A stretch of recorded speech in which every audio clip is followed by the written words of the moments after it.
So hello everyone, welcome back to Jess and John and Caroline. Let's go! Alright, so today we will be doing another read about loud vid, and as you guys can see in the mirror, we're doing the video on a small table. So I can see us. And yeah, so alright. So today we'll be reading Wayside School Gets a Little Stranger. It's by Louis Sachar. And yeah, we love his books. We have almost all of them. We only have 3 of them. There's also like the very top of that, which we don't have, and which I wanted to get last time, but they were like way better books, so I got those. And yeah, there was a really good chance to get one, but I didn't. Maybe we'll get one next time. Yeah. So today we will be reading Wayside School Gets a Little Stranger. And yeah, so you can also connect these books from, this is the first floor. The other book is the second floor, and the last book is the top floor, and the last book is the railing of the top of the school. So yeah. So I know that we haven't been doing a lot of read louds from right now because we're really busy with our summer, and there's only 2 weeks until school starts. That we have to actually go to school, right? I'm so scared, and I don't want to make new friends because I like my old friends, but we're in San Francisco now, and we're gonna live in San Francisco. We used to live in Irvine, Barrow. So yeah, that is why our house is so small. This is only our rent. Right. So we will be.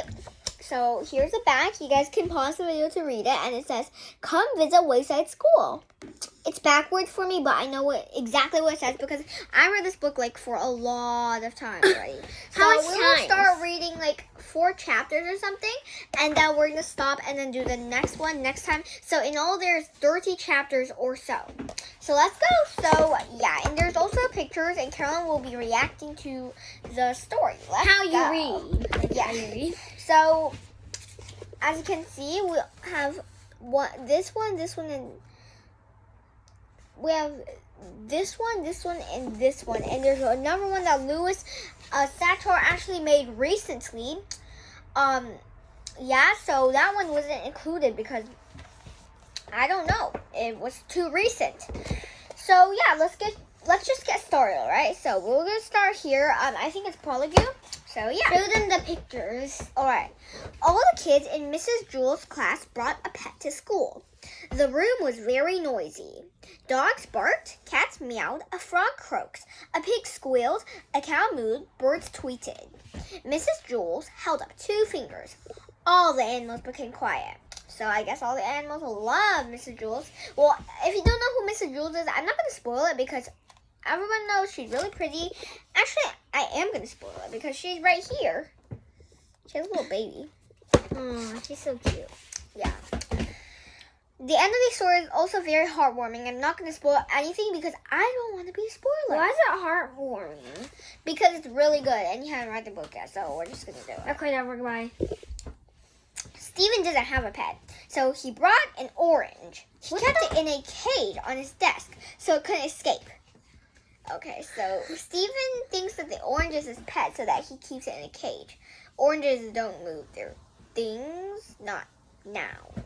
I mean, they are nouns, but they're things. They are a type of noun, but they aren't alive, okay? Why are we a noun? Yeah, they aren't a noun. They are a type of noun, but they aren't like those nouns, like people. Person, place, or thing.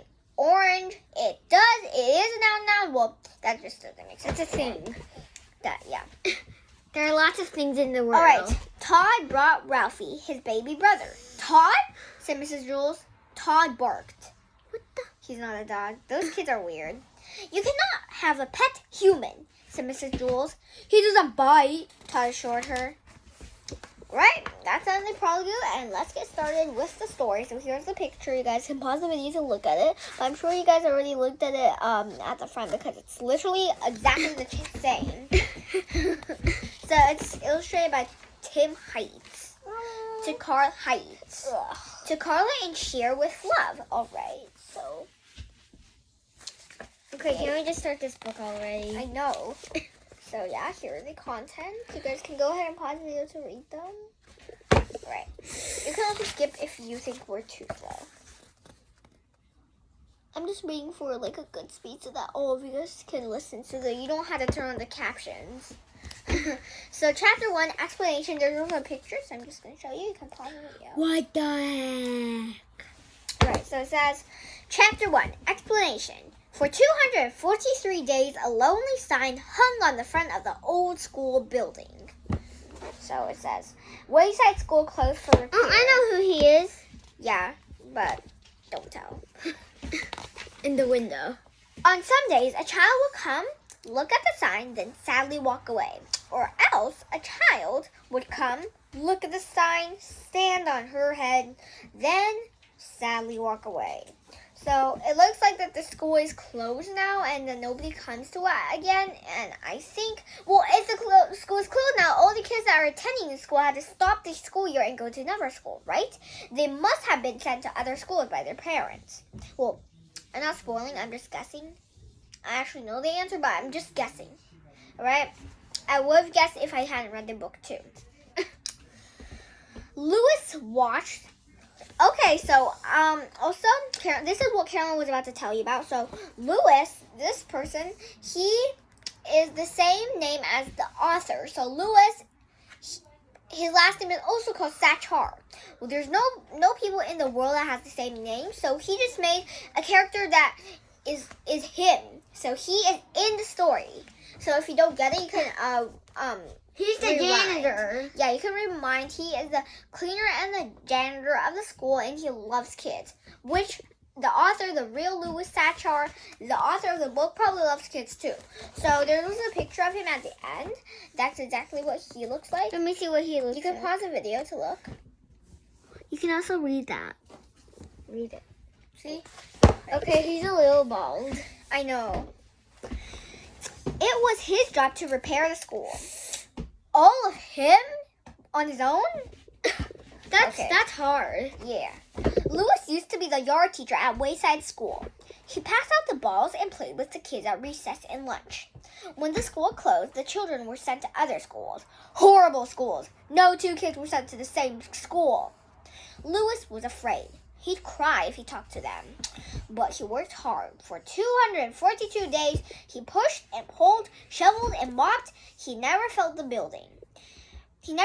building. At night, he slept on the couch in the teacher's lounge on the 12th floor. Some days it seemed hopeless. The worst part was the smell. He often had to run and stick his head out the window to get a breath of fresh air.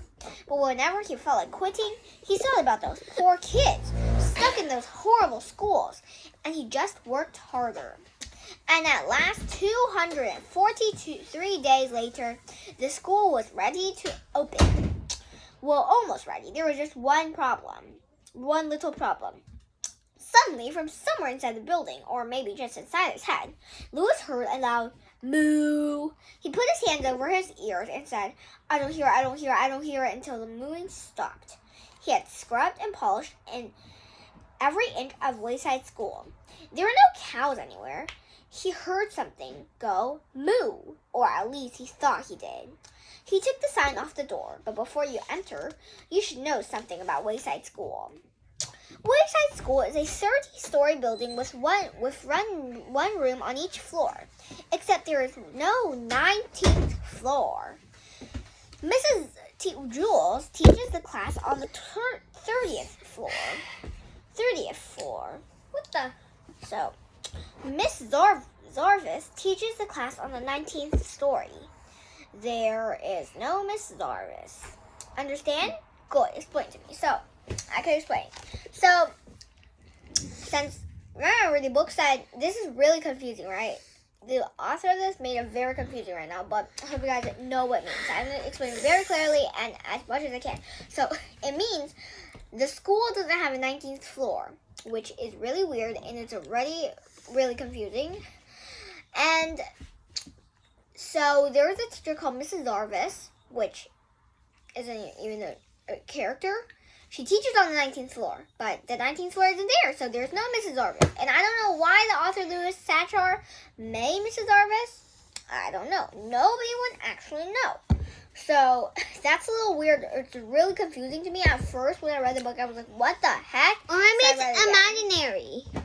Yeah, maybe he just made her up. So, yeah. Louis, someone shouted. He turned to see a red and blue overcoat running towards him. Hi, Sherry, he said. He couldn't see her face, but he knew she had to be somewhere inside the coat. Sherry jumped into his hands. I bet you're glad to be back, said Louis. You bet, said Sherry. Now I can finally get some sleep. All around the playground, old friends were getting back together. Oh, hi, old pal, said John. Hey, good buddy, said Joe. Baby, yelled Calvin from one side of the playground. Calvin, shouted Bibi from the other. Are they, does Calvin have a crush on Bibi? They ran and smashed into each other. Hi, Eric. Good to see you, said Eric. Hey, good to see you too, said Eric. Oh, look, there's Eric. Hi, Eric. Hi, Eric. Hi, Eric. Hi, Eric. Even Cassie said hello to everybody. Hey, big ears, she said to Myron as she slapped him on the back. What's happening, Smelly? She asked Damien. You didn't take a bath for 243 days, didn't you? Hi, Allison. Did you get uglier while you were away, or were you always this ugly and I just forgot?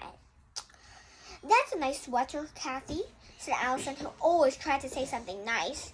Allison, if she's still mean to you, can't you just, get revenge on her? Well, I guess this kind of makes sense because there's a quote that says, when somebody is mean to you, keep on being nice. Because if you be nice, they won't get any meaner because they don't have anything to do. So if you keep on being nice to somebody, they will stop being meaner. So if there's a bully at your school bullying you, you have to start being nice to them. You have to say, oh, hi, I like your hair, I like your clothes, you're really, really pretty. Or if it's a boy, just say, I like your toys, you have a really nice jacket or something. But just keep on being nice to them because they will eventually stop because they have nothing else to say to you and they cannot think of anything. Because that would just not be threatening enough. So, yeah. Which is a really good quote. I love it. So, yeah. Why are you crying? Where? Alright. That's a nice sweater, Kathy, said Allison, who always tried to say something nice. Kathy moved on to Terrence. I'm sure glad to see you, Terrence, she said. You are, asked Terrence. Yeah, said Kathy. I thought you'd be in jail by now. Todd came running across the playground. Hi, Todd, shouted Cherry right in Lewis's ear. Todd kept running. Hey, Todd, called Jason. Good to see you. Hi, Todd, called Myron and DJ, but Todd didn't answer. He just kept running until he reached the school building. Then he kissed Wayside School. Out of all the schools, Todd had been sent to the very worst one. It was awful. The first thing he had to do every morning was, wait a second, I don't have to tell you. You already know. Todd was sent to your school. My school is that worse? I like my school, okay? Alright, let's do chapter 2 and then we're done because this video has already been 13 minutes long. Oh, yeah. Chapter 2, a message from the principal. Damien hurried up the stairs. He couldn't wait to see Mrs. Jules, his favorite teacher in the whole world. But the 13th floor was a lot higher up than he remembered, even if there was no 19th floor. By the time he got up there, his legs hurt, his side ached, and he has a blister on the back of his ankle where he rubbed against his sneaker. He stumbled in the room and collapsed it on the floor. Hi, Mrs. Jules, he gasped. Hi, Damien. Welcome back, said Mrs. Jules. Damien looked up at her. Something seemed different about her, but he wasn't sure. He wasn't sure what it was. Oh, Damien, would you do me a favor? She asked. Sure, said Damien. I left my pencil in the office, said Mrs. Jules. Would you mind going down and getting it for me? No problem, said Damien. It's yellow, said Mrs. Jules. It has a point at one end and a red eraser at the other. Damien got to his feet and headed down the stairs. One by one, the other children staggered into the classroom, huffing and puffing. They were all out of shape. Still, they were very excited to be back in Mrs. Jules' class. Shouts of joy could be heard from every corner of the room. Mrs. Jules held up 2 fingers. All the children became quiet. Joy stopped shouting. Mrs. Jules told the children to sit at their old desks. So, did anyone learn anything at your other schools? She asked. Mac raised his hand. Ooh, he grunted. Yes, Mac, said Mrs. Jules. Civilization, declared Mac. What about civilization, said Mrs. Jules. We learned it, said Mac. That's very impressive.